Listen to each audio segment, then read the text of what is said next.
के लिए श्राद्ध कर्म क्यों है जरूरी? जिन मनुष्य की मृत्यु के बाद 1 साल तक के देही अर्ध क्रिया क्रम पूरे हो जाते हैं, उन्हें ही पितर कहा जाता है। पितरों की मुक्ति के लिए श्राद्ध किया जाता है। वायु पुराण में लिखा है, मेरे पितर जो प्रेत रूप हैं, उन्हें तिल मिश्रित जौ के पिंडों से तृप्त किया जाए और पूरी सृष्टि का तिनका तिनका मेरे द्वारा दिए जल से तृप्त हो।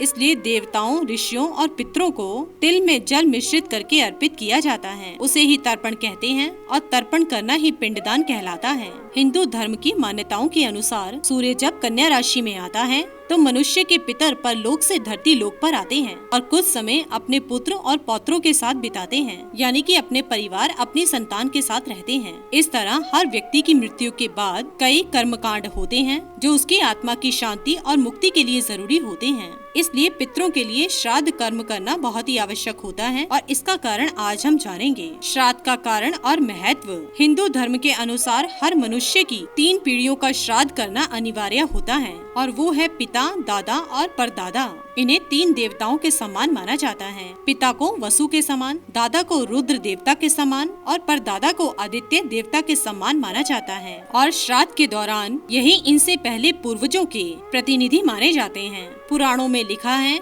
जब सावन महीने में पूर्णिमा आती है तब से ही पितर धरती लोक पर आ जाते हैं और कुशा की नई आई कोपलों पर विराजमान हो जाते हैं। और श्राद्ध पक्ष के इस समय में मृत्यु के देवता यमराज सभी जीवों को मुक्त कर देते हैं ताकि वह धरती पर वापस आ सकें और अपने स्वजनों से तर्पण ग्रहण कर सकें। श्राद्ध में मनुष्य जो भी दान करता है, ब्राह्मणों और गरीबों को भोजन कराता है, वह उसके पूर्वज सूक्ष्म रूप में ग्रहण करते हैं। हिंदू धर्म के कई पुराणों और ग्रंथों में यह लिखा हुआ है कि मनुष्य की किसी भी पूर्वज की मृत्यु होने पर हमेशा हमेशा के लिए उनका साथ नहीं छूटता है और हर साल पितृपक्ष के रूप में वो वापस मिलते हैं और मनुष्य को अपने पूर्वजों तक अपनी श्रद्धा पहुँचाने का अवसर मिलता है। इस लोक से परलोक तक की यात्रा को पूर्ण करने के लिए पूर्वजों को श्राद्ध के समय अर्पित किए जाने वाले अन्न और जल से ही पितरों को शक्ति मिलती है और इसी शक्ति से वो अपने परिवार का कल्याण कर पाते हैं। माना जाता है कि उन्हें अर्पित किया गया भोजन उन्हें अपने अगले जन्म की योनि के अनुसार ग्रहण होता है। अगर आपके पूर्वज देव योनि में होते हैं